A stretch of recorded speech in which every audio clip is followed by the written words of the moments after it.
4. bölüm. Бүткүл эл Иордандан өткөн соң Теңир Жашыяга мындай деди. Элдин арасынан 12 киши, ар бир уруудан бирден киши тандап алгыла. Анан аларга мындай деп буйрук бергиле. Силер бул жерден, Иордандын ортосунан ыйык кызмат кылуучулардын буттары бекем турган жерден 12 таш алып, өзүңөр менен кошо алып өткүлө да, түнөй турган жериңерге алып барып койгула. Жашыя Исраил уулдарынан дайындаган 12 кишини, ар бир уруудан бирден кишини чакырып алды. Анан аларга мындай деди: Кудай Теңириңердин келишим сандыгынын алдына чүп, Иордандын ортосуна баргыла да, Исраил урууларынын санына жараша, ар бириңер бирден таш алып, 12 ташты ийниңерге коюп көтөрүп келгиле. Алар силер үчүн белги болсун. Кийин балдарыңар силерден бул таштар эмнени билдирет деп сурай турган болсо, аларга мындай деп айтасыңар: Теңирдин келишим сандыгынын алдында Иордан суусу тең бөлүнгөн. Эл Иордандан өтүп бара жатканда Иордан суусу экиге бөлүнгөн. Ошентип, бул таштар Исраил уулдары үчүн түбөлүккө эстелик болот. Жашыя кандай буйруса, Исраил уулдары ошондой кылышты. Алар Теңир Жашыяга кандай айтса, ошондой кылып, Исраил урууларынын санына жараша, Иордандын ортосунан 12 таш алып, аларды көтөрүп келип, түнөй турган жерине коюшту. Жашыя дагы башка 12 таш алып, келишим сандыгын көтөргөн ыйык кызмат кылуучулардын буттары турган жерге, Иордандын ортосуна койду. Алар ушул күнгө чейин бар. Муса Жашыяга айткандай, Теңирдин Жашыяга элге айт деп буйругандарынын баары аткарылып бүтмөйүнчө, сандык көтөргөн ыйык кызмат кылуучулар Иордандын ортосунда турушту. Эл болсо ошол учурда шашылыш түрдө өтүп жатты. Бүткүл эл Иордандан өтүп бүткөндө гана Теңирдин келишим сандыгын көтөргөндөр эл алдында жүргөн ыйык кызмат кылуучулар өтүштү. Анан Муса айткандай, куралданган Рубейн, Гад уулдары, Менашенин жарым уруусу Исраил уулдарынын алдына өтүштү. Куралданган 40 миңге жакын киши салгылашуу үчүн Теңирдин алдында Жерихо түздүгүн өттү. Ошол күнү Теңир бүткүл Исраил элинин алдында Жашыяны даңазалады. Ошондон тартып Исраил эли Мусадан анын өмүрү өткөнчө корккондой, Жашыядан да коркуп калды. Анан Теңир Жашыяга мындай деп айтты: Келишим сандыгын көтөргөн ыйык кызмат кылуучуларга Иордандан чыккыла деп буйрук бер. Жашыя ыйык кызмат кылуучуларга Иордандан чыккыла деп буйрук берди. Ошондо Теңирдин келишим сандыгын көтөргөн ыйык кызмат кылуучулар Иордандан чыгып, тамандары жерге тиер менен Иордан суусу өз нугуна чүп, жээктеринен ашып ташып, мурункудай ага баштады. 1-айдын 10-чу күнү эл Иордандан чыгып, Жерихонун чыгыш тарабындагы Гилгалга чатырларын тикти. Алар Иордандан алган 12 ташты Жашыя Гилгалга койду. Анан Исраил уулдарына мындай деди: Кийин балдарыңар аталарынан бул таштар эмнени билдирет деп сурап калышса, балдарыңарга Исраил эли ушул Иордан дарыясынан кургак жер менен өткөн деп айткыла. Биз өтүп бүткөнчө Кудай Теңириңер Кызыл деңиздин ортосун биздин көз алдыбызда кургаткандай эле, силер өтүп бүткөнчө Кудай Теңириңер силер үчүн Иордан суусунун ортосун кургаткан. Жер жүзүндөгү бардык эл Теңирдин колу күчтүү экенин билиши үчүн жана силер өмүрүңөр өткөнчө Теңирден коркушуңар үчүн ошенткен. 128 забур. Мени жаш күнүмдөн бери көп кысым калышты деп айтсын Исраил. Мени жаш күнүмдөн бери көп кысым калышты, бирок мени жеңе алышкан жок. Менин жонумда сокочулар өздөрүнүн узун бороздорун салып жер айдап жүрүштү. Бирок Теңир адилет, ал ыймансыздардын чынжырларын жара чапты. Сионду жек көргөндүн баары уятка калып артына качышсын. Алар жылына электеле куурап калган там башындагы чөптөй болушсын. Ал чөпкө орокчунун колу толбойт, байлоочунун уучу толбойт. Алардын жанынан өткөндөр Теңирдин батасы силердин үстүңөрдө болсун. Силерге Теңирдин ысымынан бата беребиз деп айтышпайт. 129 забур.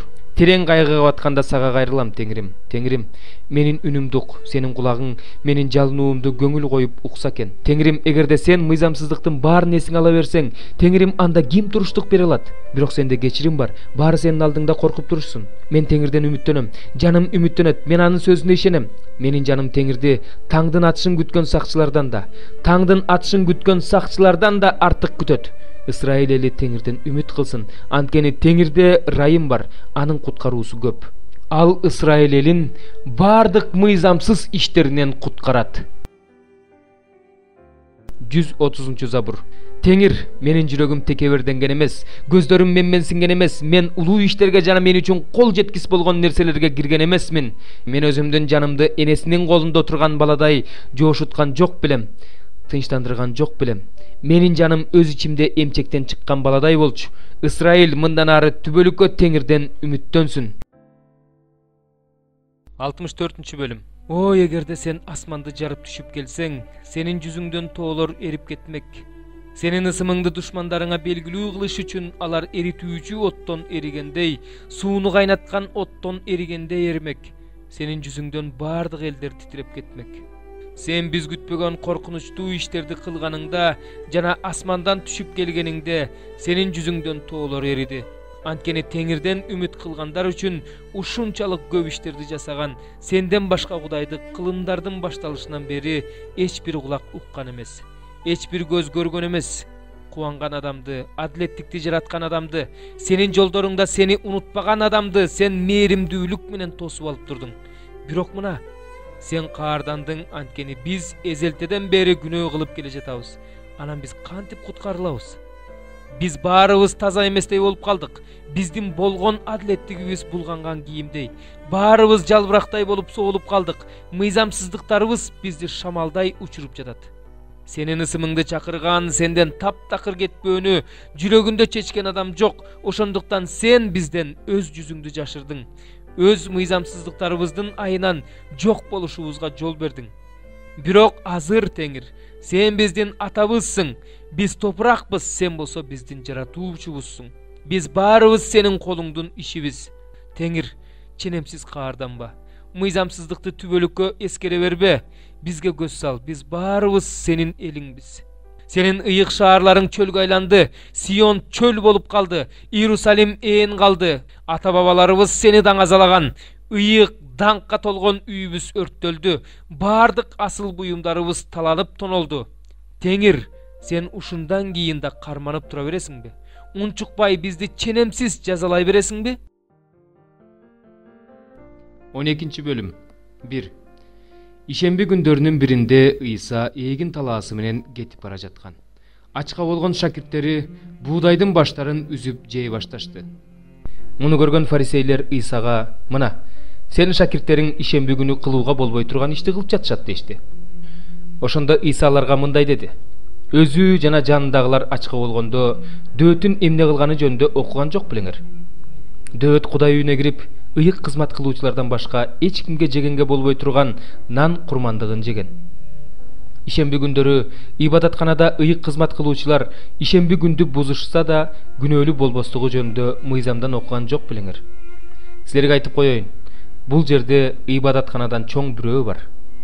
Эгерде силер мен курмандыктарды эмес, ырайымдуулукту каалайм деген сөздү түшүнсөңөр, айыпсыздарды айыптабас элеңер.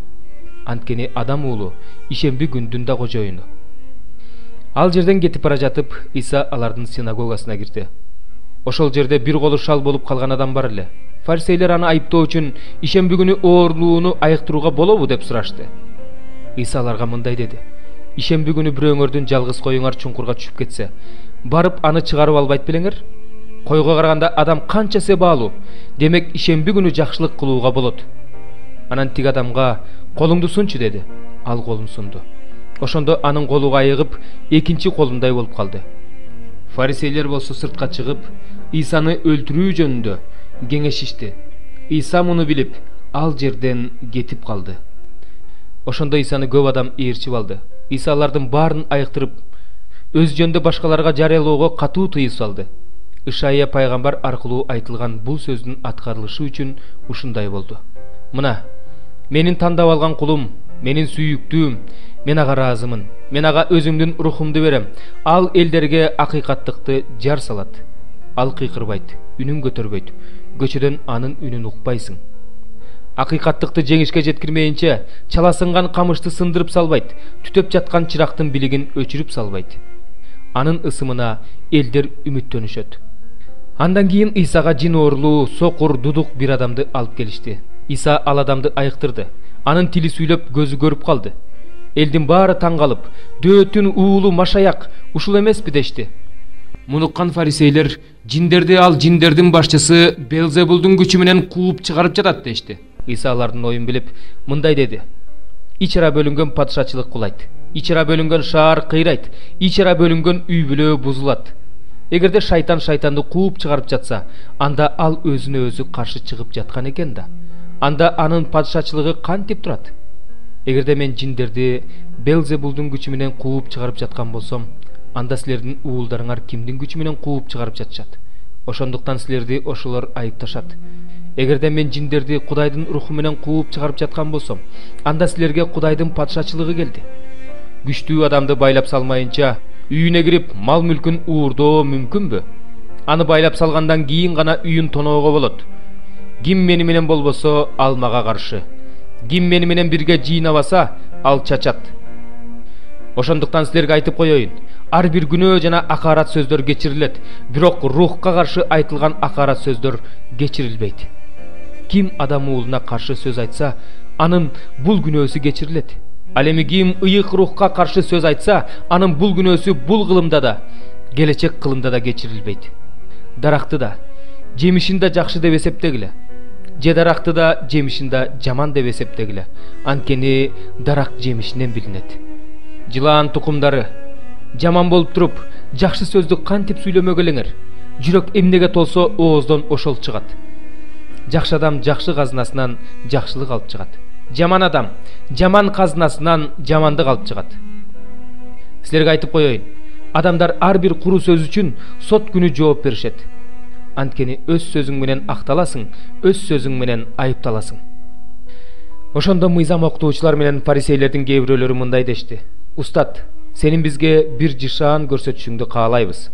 Иса аларга мындай деп жооп берди: Бузулган жаман муун жышаан көргүсү келет. Бирок ага Жунус пайгамбардын жышаанынан башка жышаан көрсөтүлбөйт. Жунус пайгамбар 3 күн 3 түн чоң балыктын ичинде болгондой эле, адам уулу да 3 күн 3 түн жер ортосунда болот. Нинеби эли сот күнү бул муун менен бирге тирилип, бул муунду айыптайт. Анткени нинебиликтер Жунустун насаат сөзүн угуп тобо кылышкан. Бирок бул жерде Жунустан чоң бирөө бар. Түштүктүк падыш аял сот күнү бул муун менен бирге тирилип, бул муунду айыптайт. Сулаймандын накыл сөздөрүн угуш үчүн ал падыш аял дүйнөнүн бир четинен келген. Бирок бул жерде Сулаймандан чоң бирөө бар. Жин адамдын ичинен чыккандан кийин тынчтык издеп, кургак жерлерди кыдырат, бирок таппайт. Ошондо чыккан жериме, өз үйүмө кайтайын дейт. Үйүнө келип, анын бош экенин, шыпырылып жыйналганын көрөт. Анан барат да өзүнөн да ашынган 7 жинди ээрчитип келет. Бардыгы ал үйгө кирип жашай башташат. Ошондо ал адамдын абалы мурункусунан да жаман болот. Бул жаман муунга да ошондой болот. Иса элге сүйлөп жаткан маалда энеси менен бир туугандары аны менен сүйлөш үчүн сыртта күтүп турушту. Ошондо кимдир бирөө: "Энең менен бир туугандарың сени менен сүйлөш үчүн сыртта турушат" деди. Иса муну айткан адамга: "Менин энем ким? Бир туугандарым ким?" деди да шакирттерин көрсөтүп: "Мына, менин энем, менин бир туугандарым. Ким менин асмандагы атамдын эркин аткарса, ошол менин иним, карындашым, энем" деп жооп берди.